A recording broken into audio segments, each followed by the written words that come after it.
Welcome to another video. In this video I'm going to be restoring my headlights on the Q7. Let me show you guys a closer look of my headlights so you can definitely see just how bad they are right now. So, and again, the passenger side is exactly the same way. Very ugly looking, like it's peeling right here. The clear coat is peeling, but yeah, this is really bad, so I'm definitely gonna go ahead and restore this to look brand new. Here's the funny thing, I actually did restore these headlights back when I got the car, and with time, since where I used to live, the car was always parked outside during the day and it was like really harsh sun and all that. It really started deteriorating the headlights really bad, and it just accelerated the process. And the funny thing is, I'm going to do exactly the same thing up to a certain point. I'm actually going to do something different that I did from the first time I restored it to what I'm going to be doing differently in this video. This is the process I'm going to be doing to restoring the headlights. So I'm going to use a bucket of water, sandpaper, this little sandpaper holder finger jigger. So I'm going to start off with 320, and I'm going to step it up to the 800, the 1500, and then the 2000 grit sandpaper. And all of this I'm going to do it while it's going to be wet, hence the bucket of water. And then I'm going to go ahead and do like a two-step polisher. So I'm going to start off with a heavy polishing pad with a heavy compound for cutting, and then I'm going to end it with a softer finishing pad with a finer polishing finish. And then the one thing I'm doing different than I did, so I pretty much did the exact same process as I did last time, but the only thing I'm doing different is the clear coat that I am using. So I am actually using this SprayMax 2K clear coat. This is what I'm doing differently. So last time I did this, I did the same exact process, all that, but I used the 2X clear. So I don't have one on me so I can show you, but I'm gonna show you a little screenshot here off to the side so you guys can see what clear coat I'm talking about. So even though that does say UV resistant on the can, but it was not UV resistant where I used to live. So that's why the clear coat, as I can show you guys again as a reminder, why it's just peeling like crazy, and it just looks very, very ugly. It's starting to get yellowish. I'm starting to get like these kind of see if the camera will pick it up, these like orange whatever spots. I don't know what exactly those are, but yes, that's where I went wrong with using that 2X clear coat. And then once this is fully cured on the headlights, I'm going to put ceramic coat on. I don't have the ceramic coat bottle on me because I'm not going to put it right away after doing this. I'm going to actually let this cure for about, I want to say about like 3 weeks to a month. Again, if you go on the internet, you're going to hear so many different stories of how long you should wait to cure it. And it all depends on humidity, the dryness, the temperature, how hot it is, how cold it is. So all of those factors play into effect of when this will be fully cured to then put a ceramic coat over this. And kind of going off topic, but the reason why I'm going with this, again, I actually use this clear coat on my calipers, and I mean, you can see the finish that it gives off on these calipers using this exact same clear coat. And so you can see there's no peeling at all, and these go through so much like a heat cycle as compared to, you know, the heat from the light bulb that produces. But you know, this creates, you know, so that's why I'm sticking with this. And you know, I've used this on the set of calipers on the Q7 and also on my S4 as well when I painted the calipers, and they have held, I mean, forever, for several years now. So I'm definitely a firm believer in using this 2K SprayMax clear coat. The first thing I went ahead is kind of secure with some painter's tape around the headlight with the exception of the top. So I just lifted up the hood. So the first thing I'm going to use is the 320 grit sandpaper. And again, I'm going to use water at the same time. Just got done using the 320 grit sandpaper, so I'm gonna go ahead and do the same exact thing on the passenger side. Then after that, I'm gonna go ahead and move on to the 800 grit sandpaper. Now the 800 grit. Now the 1500 grit sandpaper. Now I'm gonna go ahead and use the 2000 grit sandpaper. I'm actually gonna fold this up and use my hand instead of using the block. I went ahead and cleaned the surface of the headlight, so any like residue from sanding, for that to be gone. Because now I'm gonna go ahead and use the polisher. And again, I'm gonna use a two-step polisher. The first round is gonna be with a heavy cutting pad with again the heavier cut polish to do this first step of polishing.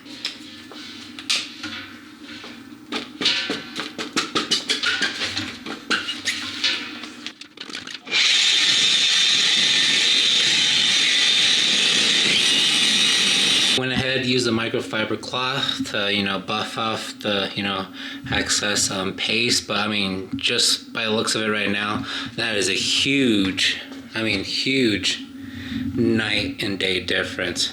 I might as well just call it a day, but I'm still gonna go ahead and continue on with the polishing process. Again, I'm gonna use a lighter polishing pad now with the polishing compound. But yeah, this is looking, really, I'm gonna get really close. So you can still see there's a little bit of, scuffs here and there, but that'll definitely go away once I spray with the clear coat. But this is looking really good. I'm really happy with how it's looking so far, and I haven't seen it like this in a very long time.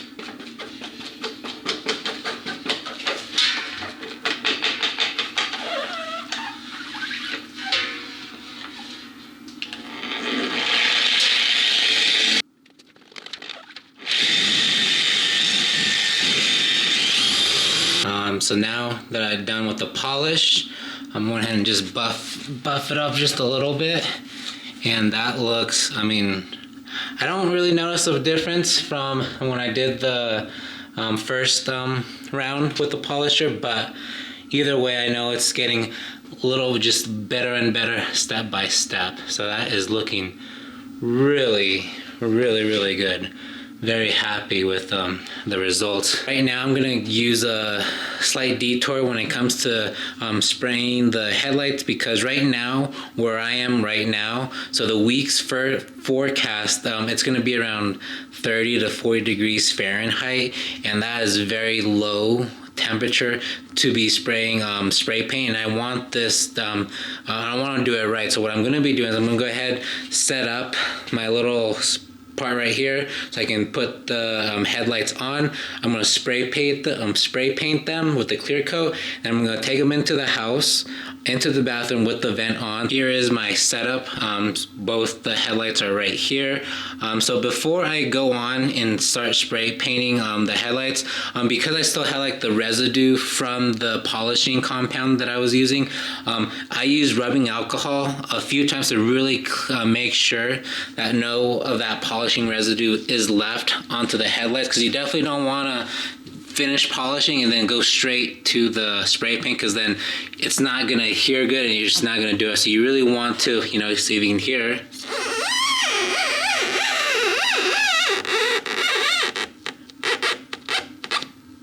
Hear that? That's what you want to hear when you are prepping this, because you really want this to be as clean as possible. So now that, since I already have the headlights both clean with rubbing alcohol and both lenses are clean, so the first coat is going to be a very light coat of the clear coat on both of the lenses, and then coats 2 and 3 are going to be a heavier coat, but not too heavy, because you definitely don't want to have like little running marks down on the headlight. You want to make this look really good.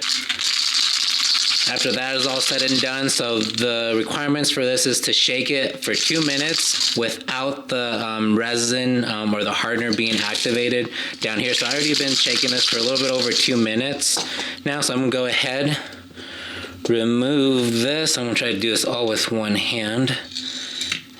I'm gonna flip it upside down so I know. Okay, so this is gonna be a little bit tough. So you're gonna go press on the bottom. All right, so now I'm gonna do with 2 hands. There we go.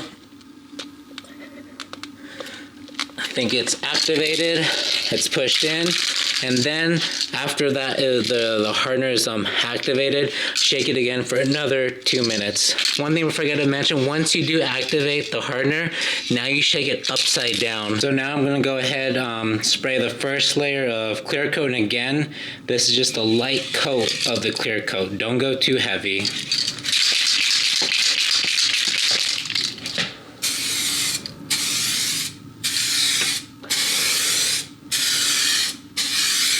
Now I'm going to apply the second layer, and this is going to be a slightly wetter coat as compared to the first one, but again, not too much so that it doesn't start dripping.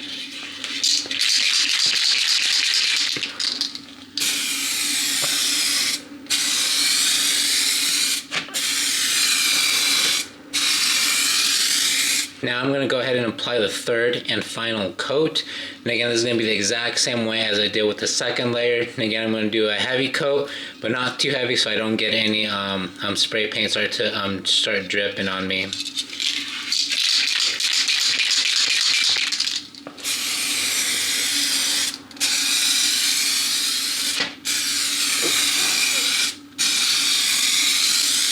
There it is, installed the headlights back on. I've been driving the car for almost a week now, and after a week, that was good enough for the clear coat, the 2K clear that I sprayed on the headlights, to go ahead and polish it. So I did polish it. I didn't film that part.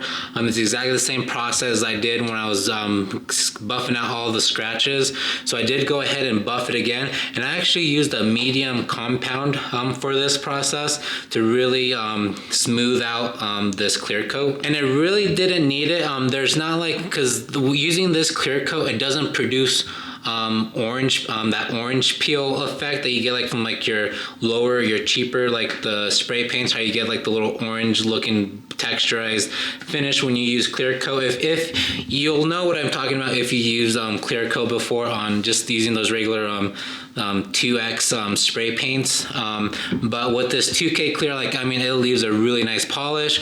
But again, the reason why I polish it is to get out any just minor imperfections that were left for when the clear coat cured. Even if I didn't polish it, like from right here where I'm standing, like I don't notice a single difference at all if I polished it or not polished it after the clear coat cured. So it's totally definitely up to you what you decide to do, but I mean, it is a huge night and day difference as compared to how it was before. But I'm sure right now you guys want to see the before and after, so I'm definitely gonna put, you know, the comparison here so you can see just the huge difference, how it is now and how it used to look like. The next thing I'm going to do, and the final thing for these headlights, is apply the ceramic coat, and that is 100% totally optional, just kind of like how I did an extra polish after doing the clear coat. That is totally, again, another extra step that I am doing for these headlights. And again, it's not like you're going to notice a visual difference. It's probably going to literally look the same as it does now. But because me being me, I am going to, you know, do the ceramic coat, and again, that won't be for another 3 weeks. So I'm going to go ahead and hold off to do the ceramic coat. So once it's that time frame to do the ceramic coat, I'm going to go ahead and show you guys how I apply ceramic coat to the headlights. Now that it's been a few weeks, I'm gonna go ahead and now apply the ceramic coat. Depending on what was done to the headlights, if the clear coat was used or if it wasn't used, that's gonna depend on the prep work that needs to be done. Since I went the route using the 2K clear coat, there's gonna be one extra step that I'm gonna need to do, that I'm actually gonna do as compared to if I didn't use the 2K clear coat. The extra step I'm gonna do and getting the headlights prepped for ceramic coat is to go ahead and clay bar the headlights. The reason I'm going to go ahead and clay bar the headlights is because from the time that I sprayed on the last coat of the clear coat until now this moment, I've been driving the car. So with that being said, with driving the car, there's so much dirt and grime that can get onto the headlights. So I want to make sure that the surface on the clear coat that's on the headlights is completely debris free, because I don't want any gunk or whatever to be in between the headlights and the ceramic coat. But if the approach is coming from doing this two-step polish and not applying the clear coat, there is really no reason at all to do the clay bar, because since obviously the headlight hasn't been driven, you're just going straight from the two-step polish straight to the clear coat. So two things I want to mention. All these things I will post down in the description if this is something that you guys want to use, or if not, if you want to use your own stuff, that'll totally be fine as well. And again, and the second thing is, I am no way, shape, or way sponsored by any of these companies.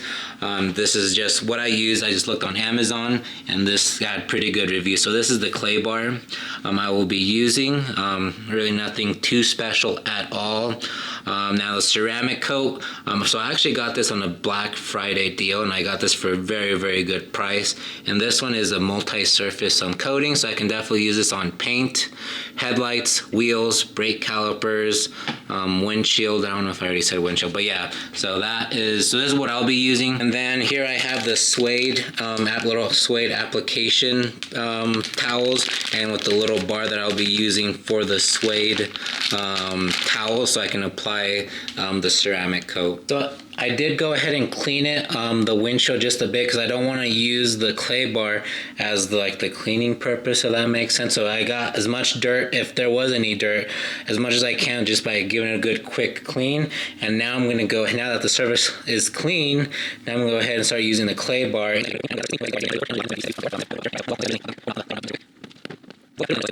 The next step I'm going to do is very crucial, is to clean the surface squeaky clean. I'm going to use rubbing alcohol, because I want to make sure that there's no residue left from the sealant. The detailer spray that I use to clay bar, I don't want any of that residue to be on here. So I am taking another slight detour, just like as I did with the show with spraying the clear coat. So again, when it was time for me to start applying the ceramic coat onto the housing, the lens housing, it was just not ideal temperatures, because whenever I was starting to dry when I was cleaning it and starting to drying off, it would still be a wet on the lens. And whenever I put my bare hands on my fingertips, I can see the humidity, I guess, from my fingers, or the heat from my fingers, creating condensation on the lens, and that just was not ideal situation for me so I'm back inside the house, as mentioned, and now I'm going to go ahead and more in a controlled environment, and it's way more ideal temperatures in here to apply the ceramic coat. I went ahead and used rubbing alcohol again, just to make sure that the surface on this is very clean, because I do not want to have any residue left from if I were to do just the two-step polish or the cleaning of the clay bar, all that stuff. I do not want that to be in between the lens and the ceramic coat itself. When it comes to applying the ceramic coat on this, it's the same thing as you would do on a car. So I'm going to apply it on the pad here, and then go like this, from left to right, then I'm going to go up and down. So apply some ceramic coat. And again, it doesn't matter which way you go, up and down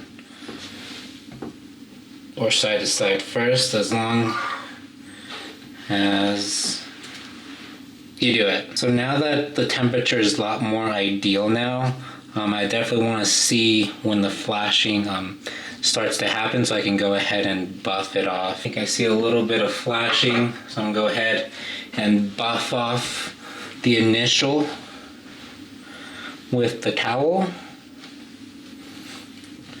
and then the other side will be like the final buff. So this will be kind of like the little finisher. So that's pretty much it when applying ceramic coat. Obviously this is a small surface, so it's a lot easier. So I'm going to go ahead and do this to the passenger side as well. And then I'm actually going to wait like about 5 hours for this first coat to cure.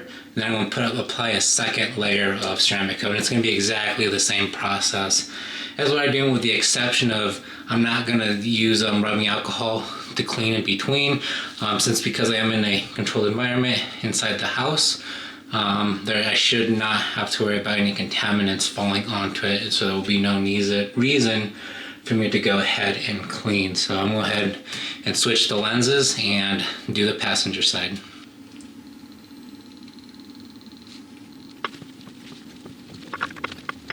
I went ahead and applied the second layer of ceramic coat. Again, the same process I did with the first layer. Let it cure overnight in the house, and now I'm back in this cold garage where the finish looks really good. And what would be the point of applying ceramic coat without showing you guys the hydrophobic properties of the ceramic coat? So there you can see how it just like glides right off. I will say one thing, I'm pretty sure, I'm 100% guarantee that this looks way better than how it looked initially and how it looks now. So I'm very happy with the results that I did with this headlight restoration process. Also, with the visual comparison with the headlights, I'm also going to do a comparison of the light output so you guys can see the difference with still using the same lighting when the headlights were really bad as compared to with how the headlights are now restored. You can definitely see how the light output is way better than how it was originally. I know there's like a million videos out there on YouTube on how to restore headlights, from your home remedies using toothpaste all the way to like your middle ground where it's like, you know, your all-in-one kit that you can get like at Walmart. Or you can kind of did what I did, where you get parts from every, you know, whatever category, and then you put them together, make it your own in your own unique way. And it all depends on which approach you want to do the restoration. I will say that, you know, depending on which approach you take, the results may vary. And again, I'm not trying to say that my method, the method that I do, is the best and the top of the creme de la creme method on restoring headlights. It's just a way on how to restore the headlights, and it's definitely, for my personal opinion, I like this approach, even though yes, it's very time consuming and it could be some tedious stuff having to deal with, especially with temperature, especially for me, you know, like how it is here in Colorado, the weather not really cooperating with me when it comes to actually when I had to like do some spray painting stuff and then the ceramic coat as well. And if you stayed all the way to the end of this video, thank you, and again, hope you guys learned something new, and hope you guys have a good one. Thanks.